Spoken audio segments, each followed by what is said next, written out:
First thing that happened was he moved to Guadalajara permanently, full-time, and he would commute back and forth to San Diego and visit me and bring manuscripts and also try to get me to come down there, and I finally did, and I fell in love with the place. This was 66 perhaps, and it was radically different from the way it is today. It was a quiet, beautiful, pristinely clean colonial city filled with old mansions. A great place to be. It was sort of like San Francisco may have been 50 years ago in the U.S., a place apart from the rest of the nation, mentally, intellectually. So anyway, there he is living there, and he keeps getting me to come down there. And all the time he's setting up his little porno empire that started with a school to teach prospective writers how to write hack porno formula novels. And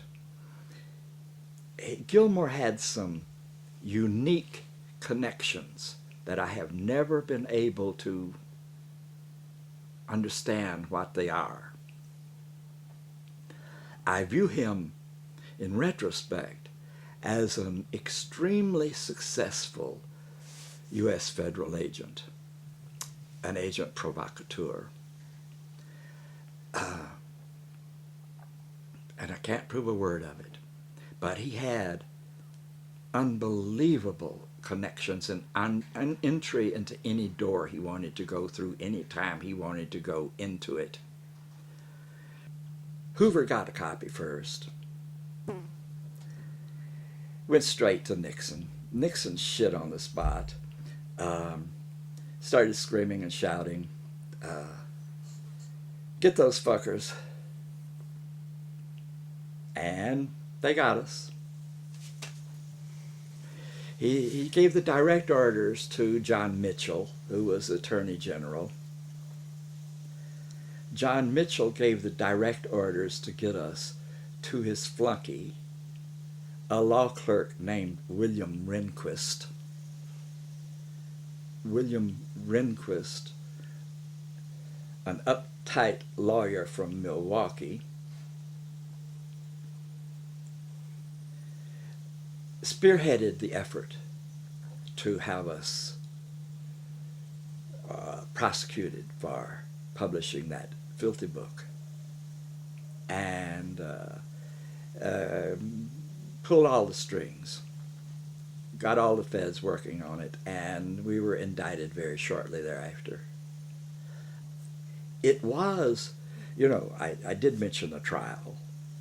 They made a very small effort to declare the book obscene, the feds did, but it was so superficial.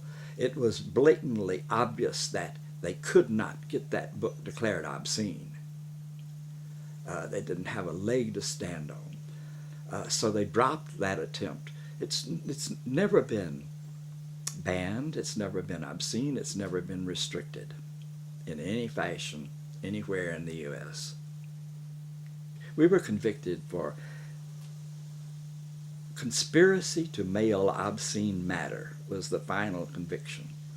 And it was specifically an advertising brochure advertising the book that unfortunately was sent to a number of postal inspectors who fraudulently signed up requests for it. So it was sent to people who requested it? Yes. And that... No, it was sent to mailing lists of people who requested similar material, not specific. And half of those mailing lists are all federal fronts.